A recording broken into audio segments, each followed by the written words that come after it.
I'm 14 and my brother is 10 meters. Our dad has been with Carol for close to 2 years, and they got married in early November. Carol hates us, especially me. She calls me a problem child, and is always picking at me, being rude to me. She constantly compares us to her daughters, constantly picks fights and tries to parent my brother and I. She yells and calls us names when we have to go over. If one of her daughters does something to us, like taking our stuff, she just brushes it off and laughs, and our dad just lets it happen. We have no choice but to see him 4 times a month because of his and our mom's court agreement. But we hate it there and we hate Carol. So we didn't go to their wedding, even though Dad was super pissed and fought with us about it for 2 months after we told him we weren't going. So we skipped the wedding. Last Sunday he picked us up like usual and drove us to his house. I noticed right away they were in a better mood than they have been lately. Carol was blabbing at us about their honeymoon in Florida. When we got to the house, Dad announced they had something to show us and for us to go sit in the living room while he got it. Me and my brother went and sat down, but we both had a bad feeling. The girls were nowhere around, which was weird. Carol came to sit on the other couch and she was just staring at us, looking like she'd won something. And my dad comes in with a Blu-ray disc and puts it into the player and sits with Carol. And Carol says in this happy bitchy voice, "This is since the 2 of you missed it. You can see what you missed." It started playing and we realized it was a video of their wedding day. A few seconds in, it was edited to a clip of them saying "I do" and kissing. My brother saw this and started to cry, and I just got so mad. We hate Carol, and that's why we didn't go in the first place.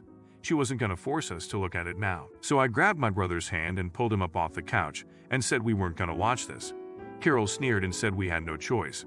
I told her she'd never be in charge of us, no matter how much she wished she was, and told my dad we were leaving. I admit I shouted this part. She told me to stop being a little bitch, and I shouted back that she's a big fat bitch who should know better. Rude, I know. She shouted at my dad, "Are you just gonna let her talk to me like that?" And Dad just kind of laughed and said he wasn't dealing with this and went to his room and locked the door. I took my brother to get his stuff on, grabbed my bag and left, with Carol screaming at me most of that time. Most of what she was saying, it was too loud and screamy.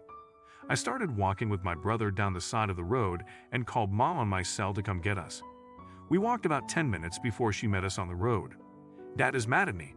Carol is pissed, but Mom is upset only because she thinks I shouldn't have walked my brother along the road. If I'm the A, it's alright. Not the idiot. Carol treats you poorly and your father does nothing to protect you from that. And it's understandable you would have an outburst like this. You're young, and it's hard to deal with stuff like this when no one takes you seriously. All in all, I don't think you handled it that poorly. If you haven't already, I'd recommend sitting down with your mother and brother and explaining to her why you both dislike going to your dad's. You're getting to an age where the courts may actually take your opinion into consideration for where you spend your time. Good luck, and I hope it all works out for you. Sweetheart, you need proof she is doing this to you. Don't egg her on, but always keep your phone charged and recording. Next time she gets unreasonably upset, record it and take it to your mom, who can then take it to the judge for full custody. Story Hub.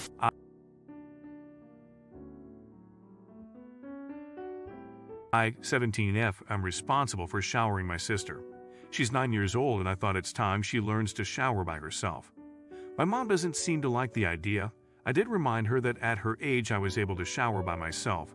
And in fact I started when I was 7, and by 9 I was able to wash my hair by myself. I had really long and thick hair. I've told my mom I'll train her to start washing herself, and she agreed, but I have to be there to guide her. And we've been doing that for a few months now. Since my sister is turning 10 in a few months, and I think she's capable enough to shower herself by now, I left her unattended, and she was okay with doing it too. Later my mom found out, and she was not happy at all. She claims I did that because I'm lazy, and that it was very irresponsible for me to leave a kid unattended. I did remind her that I used to wash myself at her age, but she doesn't want to listen, or she keeps making excuses. Now my grandma and aunts are saying that I'm in the wrong for doing that. Not the idiot. Why is your family wanting to stunt your sister's development? She should be allowed privacy in the shower and be trusted to clean herself. Not the idiot. It's not your job to parent your sister. If your mom doesn't want her to be unattended in the shower, then she is the one who needs to supervise her. Also, a 9-10-year-old should be able to shower independently. If you're enjoying the video, don't forget to subscribe. My wife and I have a 3-year-old daughter and 2-year-old son. I'll call them D and Sam for brevity. My in-laws often send us stuff for the kids, and it is usually addressed to Sam. I ignore this, as the kids are so close in age, 11 months, and are at similar developmental stages. I never put much thought into why Sam's name is usually on the packages. Whenever they send a toy, it just goes in the playroom, and the kids don't have individual toys, unless you count the stuffed animals they sleep with. My wife initially wanted to divide the toys into different chests for each kid. I said it didn't make sense, and it makes cleaning and organizing the room take longer. When I pick up the playroom, I organize the toys by type, and that makes them fit into less space and makes it impossible to forget what goes where, so things are easier to find. My wife admitted I was right, so that's how we've been doing things for a while. Today my in-laws were visiting and saw Dee playing with a toy. My mother-in-law asked why Dee had Sam's toy. I said we don't split the toys up like that. None of the toys are Sam's or Dee's. All the toys belong to Sam and Dee. My mother-in-law was upset because she picked that toy out specifically for Sam. I just sort of shrugged. It's a plastic frog, there's nothing special about it. Father-in-law asked if I did that with everything they sent, and I said most things, but the kids do have their special stuffed animals they sleep with. Both were upset and started arguing with my wife in their language way too fast for me to keep up with. But it basically amounted to me being an ungrateful and rude asshole. Then they left. My wife said going forward, we should keep toys bought for Sam separate, because it upsets her parents that the toys are communal. I said I wasn't okay with that. If we do that, we'd have to buy more stuff for Dee and less for Sam for it to be equal. That would make Sam think we like him less than Dee, and Dee think her grandparents like her less than Sam. I said if her parents aren't okay with that, they shouldn't send stuff. Now things are really tense. With her and her parents both mad at me, I'm questioning if I'm being a stubborn ass. Not the idiot first of all, eventually your kids will want toys that are theirs, and not shared, so gear up for that if you have a problem. Second, your in-laws are sexist. Not the idiot. Your in-laws are blatantly favoring the boy grandchild, and that's not something to put up with. Your wife should not allow that either. Consider that they are even angry that Dee gets to touch a toy they intended for Sam alone. That's pretty mean. I don't see anything wrong with keeping most toys communal. I bet the kids are great at sharing. Though as they get older, they are going to want more private property, and you'll need to respect that and smoothly transition to a hybrid or new system. Story Hub. I'm a father of a 21-year-old son who originally came home for winter break from uni. A couple of days ago, when he was in his room, and we were in the adjacent master bedroom organizing our finances, we heard him talking quite audibly and forcefully, telling his therapist about all the bad things we've done, has done over the years that led him to getting therapy. And once we heard that my wife said it was confidential and we can't listen, so we tuned out. Later that evening at dinner, I told my son that I think it would be best if he was neutral with his therapist, so that they can come to a judgment regarding all sides of an issue, and that he should include more of the good things we've done for him, so that things aren't as one-sided, and that he can get the best treatment he needs.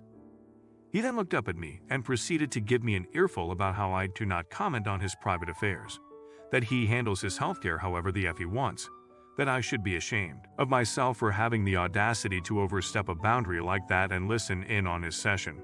And I tried to tell him that we genuinely didn't know it was a therapy session.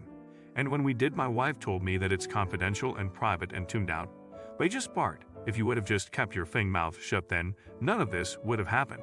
I had to bark back that he does not curse at us, and he needs to respect us, because we are his parents who have helped him get to where he is today. To which he just picked up his bowl and left the dinner table, going to his room. I tried to later knock on his door and say sorry, but didn't get a response. The next morning, I got a text from my son saying that he's moving back to his dorm and that he can expect us to not celebrate Christmas with him, and that he's upset. I tried to explain, but he again didn't respond. And now my wife is angry with me and upset at the fact that I said something that could potentially ruin Christmas if I don't make it up to him. And it's eating away at me. I don't think you understand how therapy works. Your son doesn't need to be neutral. He needs to talk about whatever is on his mind. Obviously, he's holding on to a lot of resentment towards you. Whether you agree with it or not, it's his perception that you've done some stuff that's caused him to feel this way. He needs a safe, confidential space to work through this. It's not the therapist's job to make a judgment about who's right or wrong, but to help your son process his feelings and be able to express them in a healthy way. We TA'd not for inadvertently overhearing part of a confidential call, but for inserting your unwanted, uneducated opinion about it. ITA, you were eavesdropping. That's wrong, no matter who someone is talking to. He needs to talk to his therapist about the things that hurt and trouble him. The stuff he needs to work through and sort out. If the good things you did aren't a problem, Why would he bring them up? Are you worried about how you look to the therapist? That's letting your vanity be more important than his needs. The therapist 100% knows that they're only hearing one side of the story, and that they're hearing all of the bad and probably little or none of the good. Unless the swap between the two is what is causing the pain, gods know, that was part of what messed me up for my dad, so my therapist heard about it. Therapy is entirely about helping your son sort out and cope with his emotions and trauma. Your concern about losing face is both petty and completely inappropriate. Story Hub. So I'm a 15/F. My dad is a 43/M and my stepmother is a 38/F. For some context, I'm a T1D and I've been since I was a year and a half old.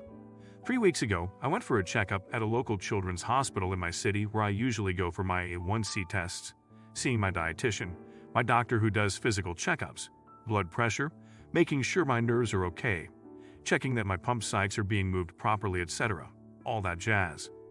For the past 6 appointments, my dietitian has told me to treat with sugar before having protein, in this case, milk. No matter how many times she tells us, my dad forces me to take milk at the same time.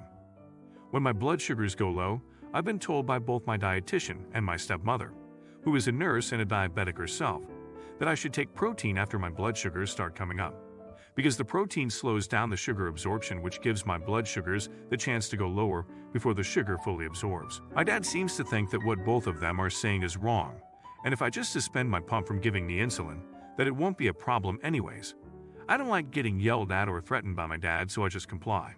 Yesterday, though, my blood sugars went down to 2.3. For my age, my doctor says mine should be between 4 and 6 to be a good number, so I suspended my pump and went to go treat. I decided to take a juice box only and wait for my blood sugars to come up before having some milk. My dad came into the living room asking if I suspended my pod and asked what I was treated with. I told him I did and that I had juice. He then said, "With what?" I told him just the juice for now. He started yelling at me, while my 2 little half-sisters were trying to have naps, I might add, telling me that I need to treat with sugar and milk.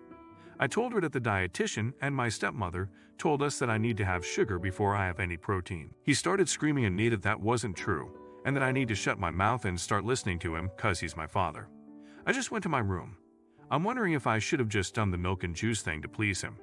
So AITA for not treating my blood sugar the exact way my dad wants me to. Edit. Thank you to everyone who commented. There were so many I couldn't reply to them all. I've noticed a few things asked lots though. My mom is here.